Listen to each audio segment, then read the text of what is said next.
Notre éducation nationale, cher François de Souza, elle est traversée par les questions d'inégalité sociale, par des questions de pauvreté parfois, par des questions d'aménagement du territoire rural, urbain. Elle est traversée aussi par d'autres questions comme celle de la laïcité. Je rappelle que vous êtes cofondateur du réseau Vigilance Collège-Lycée qui a été créé le lendemain, suite à l'assassinat de Samuel Paty. Vous expliquerez sans doute l'origine de cette initiative. La question de la laïcité à l'école, elle se pose, c'est vrai, de façon générationnelle. Si les Français, dans leur plus grande majorité, sont très attachés au principe de laïcité, on s'aperçoit, enquête après enquête, étude après étude, que chez les nouvelles générations, la notion est parfois moins comprise, parfois mal comprise. On s'aperçoit aujourd'hui que 4 Français sur 10, 4 jeunes sur 10 estiment que la laïcité est une façon de discriminer des habitants d'origine, de confession musulmane par exemple. Quand on demande à des jeunes de 18-24 ans comment devrait évoluer la laïcité, un tiers estime qu'elle doit rester telle qu'elle, un tiers estime qu'elle doit être plus tolérante, et un tiers estime qu'elle doit être plus ferme. Alors on voit bien que là, la notion même de la laïcité, elle est au centre du débat puisqu'elle n'est pas forcément comprise.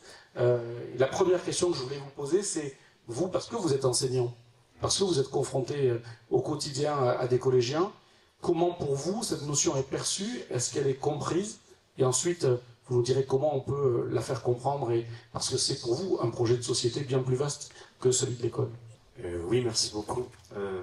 Je fais juste effectivement une courte présentation du réseau que j'ai participé à cofonder avec d'autres enseignants partout en France.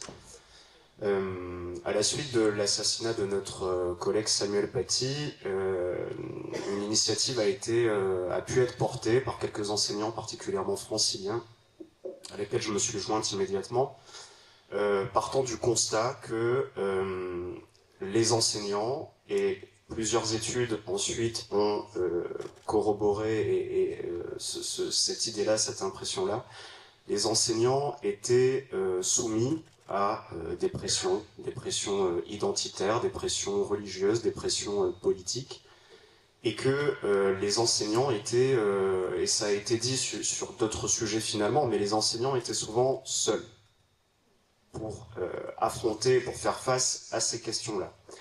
L'idée du réseau était tout simplement initialement de permettre de constituer un collectif d'enseignants qui, sur le terrain, puissent éventuellement, en cas d'atteinte, en cas de problème et en cas surtout de contestation et de fragilisation d'un collègue, intervenir et soutenir ce dernier. Pourquoi est-ce que cette initiative a été lancée? Eh bien parce que une partie importante des enseignants, comme je viens de dire, comme d'autres intervenants l'ont dit, se sentent souvent esseulés et se sentent assez fragilisés pour aborder ces questions-là. Donc voilà l'idée de ce réseau. L'idée de ce réseau, c'était aussi de promouvoir la laïcité scolaire. De la promouvoir pas uniquement, et je vais y venir, dans son volet prohibitif, qui est souvent le seul que nos élèves retiennent, mais bel et bien dans son sens et dans l'idéal qu'elle porte. Et ici, on est tous réunis pour parler d'égalité, pour parler également d'émancipation, de réussite. Et la laïcité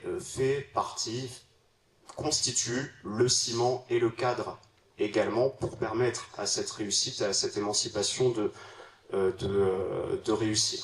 Les enseignants se sont sentis fragilisés sur ces questions. Je pense que tout le monde, ou beaucoup ici, ont vu les chiffres publiés dans pas mal d'études. Une majorité d'enseignants affirment s'être déjà censurés, et une partie très importante des enseignants affirment se censurer régulièrement sur certains points de programme pour éviter des contestations.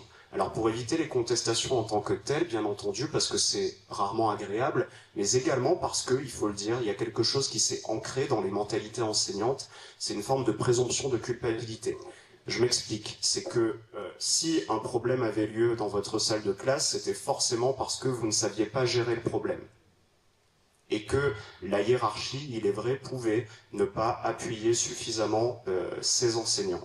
Alors, les choses ont changé depuis, mais il ne vous aura pas échappé que il aura fallu des drames pour cela, et qu'elles mettent malgré tout beaucoup de temps à changer. Alors, sur le rapport des jeunes à la laïcité, moi je suis enseignant, je suis sur le terrain, et effectivement, la laïcité est à la fois en partie rejetée et méconnue par les élèves. C'est-à-dire que vous pouvez tout à fait avoir des élèves qui, parce que s'ils sont jeunes et ils sont adolescents et que l'idée d'avoir un cadre coercitif n'est pas forcément enthousiasmant à cet âge-là, mais nos élèves résument souvent la laïcité à l'interdiction du port de signes religieux dans les établissements scolaires entre 8h et 16h, c'est tout.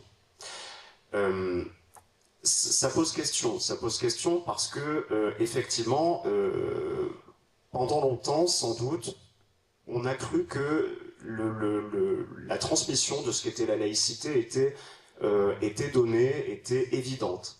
Et il s'avère que c'est pas le cas. Et il s'avère que probablement l'institution en général a peut-être oublié de rappeler le sens profond, c'est-à-dire ce qui sous-tendait l'application du principe de laïcité à l'école. Et je ne parle pas que de la loi de 2004 d'interdiction du port de signes religieux, parce que la laïcité est bien plus vaste que cela, et là on est juste dans une traduction pratique de ce qu'est la laïcité.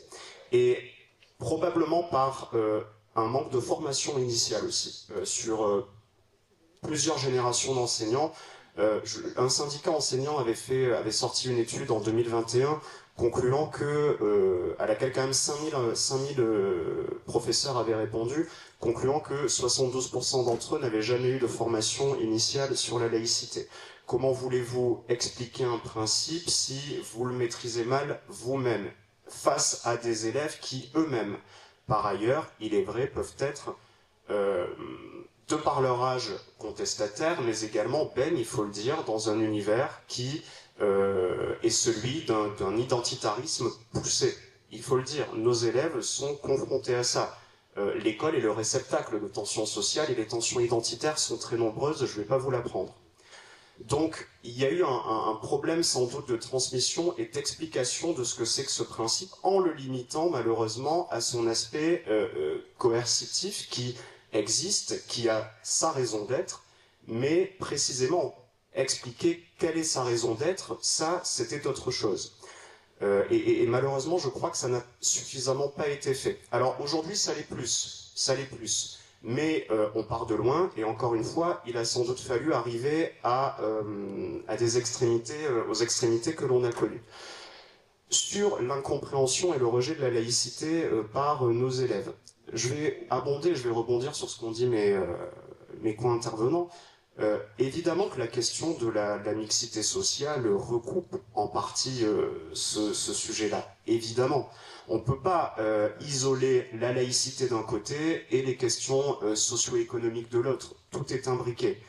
Lorsque vous avez face à vous des classes dans lesquelles 80-90%, voire dans certains endroits, 100% des élèves viennent du même quartier, ont la même origine culturelle et sociale, et que vous leur parlez de laïcité, de mixité, d'égalité, de liberté, de promesses républicaines, c'est difficile à faire passer parce que pour eux, ça n'existe pas. Il y a aussi la question du rapport à l'autre, c'est-à-dire que lorsque vous abordez des chiffres et des données nationales en disant que, par exemple, en histoire, j'enseigne l'histoire, on aborde la sécularisation, on évoque le fait qu'une majorité de Français soit détachée de la religion. Mais les élèves ne vous croient pas. Ils vous croient pas, puisque autour d'eux, la norme, c'est que, ben non, monsieur, nous, on croit tous, ce que vous racontez, c'est n'importe quoi.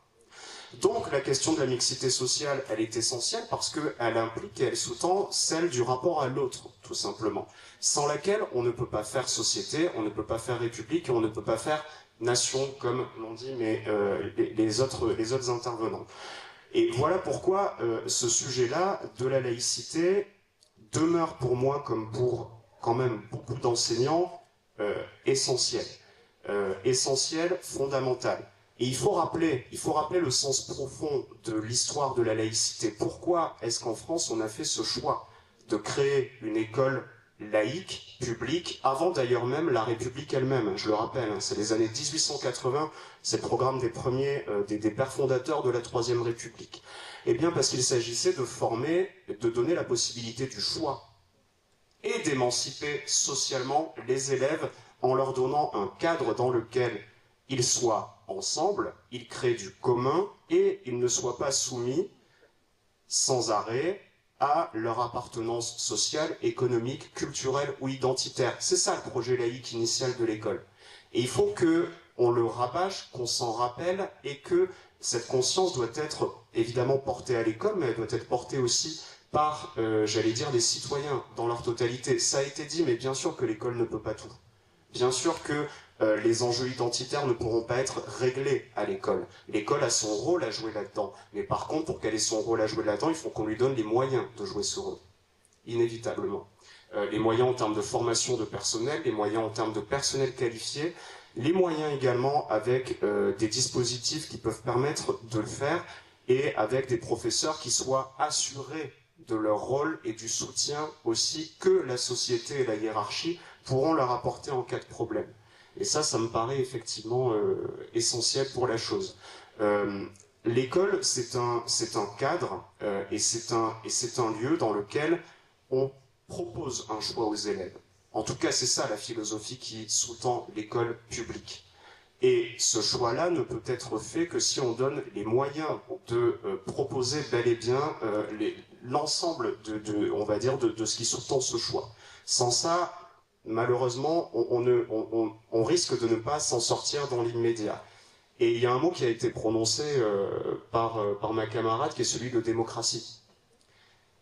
Si notre école va mal, à la fois en termes d'inégalité, à la fois de tensions identitaires et politiques et religieuses, évidemment que derrière, vous allez avoir, et on y assiste déjà, un affaissement de la démocratie. Et il faut avoir ça en tête, c'est-à-dire que l'école, c'est la mère de toutes les batailles, comme diraient certains, c'est le creuset aussi de notre nation, et c'est pourquoi, si à un moment donné, on veut qu'elle puisse agir véritablement sur ces enjeux-là, il faut lui en donner bel et bien les moyens, les moyens humains, bien sûr, financiers, économiques, et également rappeler véritablement ce qui la fonde initialement, cette école-là, et ne pas perdre de vue cet objectif-là.